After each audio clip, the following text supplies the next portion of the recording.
जैसा कि आप लोगों को 6 अगस्त की वीडियो में बताया गया था कि स्क्रूटनी का परीक्षा परिणाम सभी पाठ्यक्रमों का 25 अगस्त से 30 अगस्त के बीच में जारी होगा। उसी क्रम में विश्वविद्यालय ने आज यानी कि 25 अगस्त को आपका स्क्रूटनी का परीक्षा परिणाम घोषित कर दिया।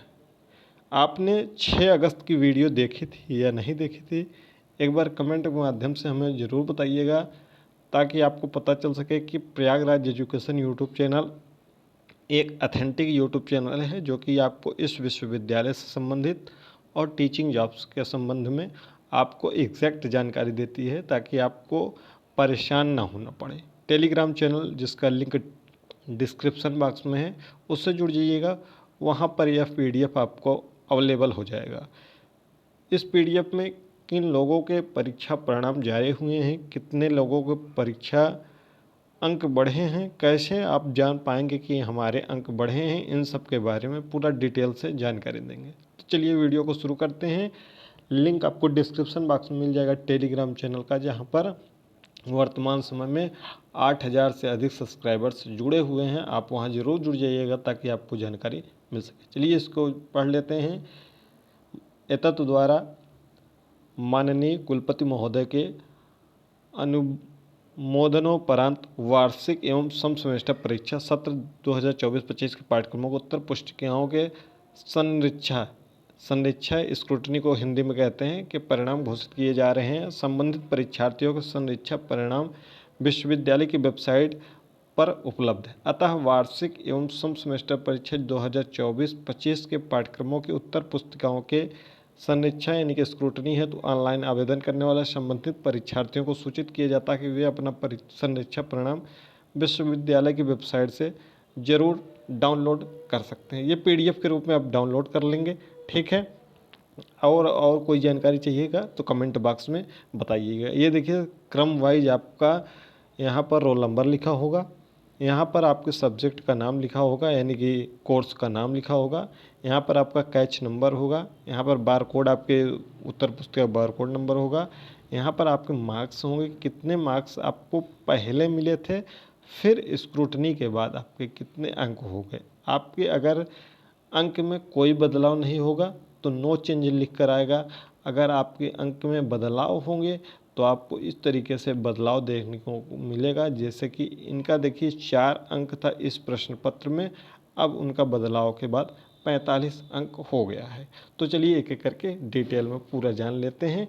ये पूरी पीडीएफ है। पीडीएफ में आपको जितने भी बदलाव हुए हैं उनको एक एक करके दिखाते चलते हैं। आपको कितना अंक बढ़ा हुआ है, 4 से 45 अंक हो गया है, 31 से 32 अंक हो गया। बाकी नो चेंज का आप देखते चलिएगा, नो चेंज वालों का थोड़ा सा और वो कर देते हैं ताकि आपको रोल नंबर भी दिखाई देता चले, ठीक है। फिर उसके बाद यहाँ पर इस पीडीएफ में देखेंगे तो इनका 19 से 25 हो गया है एलएलबी सेकंड सेमेस्टर में, ठीक है। बाकी सबका नो चेंज नो चेंज। फिर आगे देखेंगे तो 19 से 21 नंबर हो गया एलएलबी सेकंड सेमेस्टर में, इनका रोल नंबर सामने लिखा हुआ है। यहाँ पर 25 से 30 हो गया है बदलाव होने के बाद। आगे बदलाव होने के बाद 3 अंक थे, अब 4 अंक हो गए हैं इनके 17 अंक थे, अब 25 अंक हो गए हैं। 12 अंक थे, 14 अंक हो गए हैं।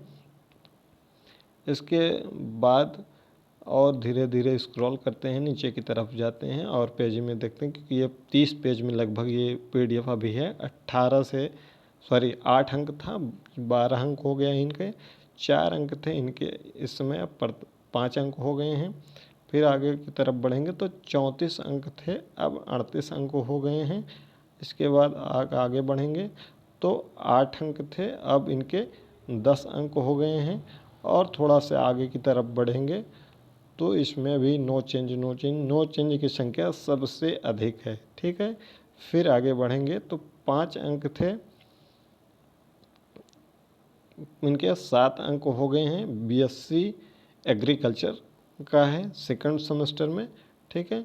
फिर आगे की तरफ थोड़ा सा और बढ़ेंगे, इसमें नो चेंज 18 से 25 अंक हो गए हैं, ठीक है। 18 से 25 अंक हो गए हैं। फिर उसके बाद 18 से 19 अंक हो गए हैं। 44 से 45 1 अंक की बढ़ोतरी हुई है। 14 से 20 अंक हो गए हैं इनके, 19 से 21 अंक हो गए हैं इनके। आगे फिर no change no change no change हुआ है, इसमें कोई बदलाव, जिसमें कोई बदलाव नहीं हुआ है वो परेशान नहीं होंगे। उनका नो चेंज को मतलब कोई परिवर्तन अंक में नहीं हुआ है, यानी कि एक भी अंक नहीं बढ़ा हुआ है। 16 से 19 अंक हो गए हैं। उसके बाद फिर स्क्रॉल करेंगे नीचे, उसके बाद देखेंगे तो इनका 16 से 19 अंक उनका भी हो गया है। फिर आगे 2 अंक था, 2 अंक से अब 8 अंक हो गया है। ठीक है, 2 अंक से 8 अंक हो गया है, 12 अंक से 19 अंक हो गया है। उसके बाद फिर आगे की तरफ बढ़ेंगे तो नो चेंज, 19 से इनका 26 अंक हो गया है।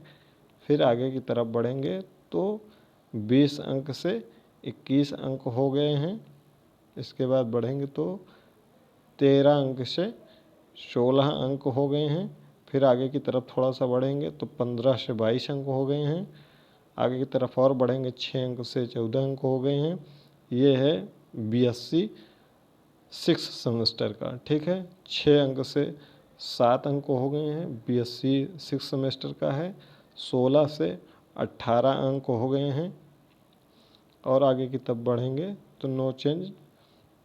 ठीक है, नो चेंज नो चेंज, ये है कुल PDF। ठीक है, ये 30 पेज का पूरा PDF है आपका, जो आपका परीक्षा परिणाम घोषित हुआ है। तो चलिए अब डिटेल से और थोड़ी सी इस पर आपको डिटेल विधिवत जानकारी दे देते हैं कि लोगों को परीक्षा परिणाम के कितने अंक बढ़े। जो अभी परीक्षा परिणाम आया है वह लगभग 70% स्क्रूटनी का परिणाम घोषित हुआ है, यानी कि जिन्होंने आवेदन किया है स्क्रूटनी का 70% लोगों का स्क्रूटनी का परिणाम जारी हुआ है। जो अभी बचे हुए हैं, ध्यान से सुनिएगा, जो अभी 30% लोगों को बचा हुआ है, इसी PDF में, ध्यान सुनिएगा, इसी PDF में और पेज ऐड होंगे जो कि अगले सप्ताह के अंत तक ऐड हो जाएंगे सभी के। इस सप्ताह में कुछ ऐड हो गए, यानी कि लगभग हमने जब 6 अगस्त को जो वीडियो बनाया था उसमें बताया था कि 2 से 3 बार इसमें PDF में और ऐड होते हैं, 2 या 3 बार। तो अभी जो 30% लोगों का परीक्षा परिणाम है, इसमें बहुत लोगों का रोल नंबर नहीं होगा, तो उनका परिणाम 2 से 3 बार और इसमें ऐड होंगे। ठीक है, अगले सप्ताह तक सभी परीक्षा परिणाम इसमें ऐड हो जाएंगे जितने लोगों ने स्क्रूटनी कराया होगा। एक बार ऐड होगा तो PDF फिर से प्रोवाइड कराई जाएगी टेलीग्राम पर, लिंक डिस्क्रिप्शन बॉक्स में टेलीग्राम को मिल जाएगा, वहाँ से ज्वाइन कर लीजिएगा। परेशान मत होइएगा जिनका रोल नंबर नहीं है। ठीक, अगले सप्ताह तक ऐड हो जाएगा। उसके बाद कुल ये जो परीक्षा परिणाम अभी वर्तमान में आया है आज की डेट में, वह 1053 लोगों ने आवेदन किया है इसमें, और 29 लोगों का नंबर बढ़ा है। 29 लोगों का नंबर बढ़ा है, लगभग 2.25%, लगभग 3.25% लोगों का नंबर बढ़ा हुआ है, इंक्रीज़ हुआ है। बाकी किसी का न घटा है न तो कम हुआ है, इस बार कम नहीं हुआ है। ठीक है, अब इतना समझ गए हैं आप। अब हम बात करते हैं कि जिनका नंबर बढ़ा हुआ है वह कैसे समझ पाएंगे कि हमारा नंबर बढ़ा हुआ है। अगर आपने वीडियो देखा होगा तो आपको डिटेल में जानकारी मिल जाएगी। जैसे देखिए, ये ही इनका LLB का है, 3 नंबर से 4 नंबर हुआ है। तो 3 नंबर से 4 नंबर आपका हुआ है तो इसमें नंबर नहीं बढ़े, इसमें आपको ध्यान से सुनिएगा, आपका ग्रेड पॉइंट बढ़ता है। जब अगर आपका ग्रेड पॉइंट बढ़ेगा, यानी कि अगर आप अंक वाले सिस्टम में होंगे, जैसे BA LLB 10वां सेमेस्टर आपका होगा तो उसमें अंक शो होता है। लेकिन अब 2021 के बाद से जो प्रवेश लिए होंगे उनका ग्रेडिंग सिस्टम आ गया है। तो जब आपका ग्रेड पॉइंट अगर आपको बदलेगा तभी आपको बदलाव होगा, अन्यथा बदलाव नहीं होगा। ये बदलाव कितने दिन में होगा?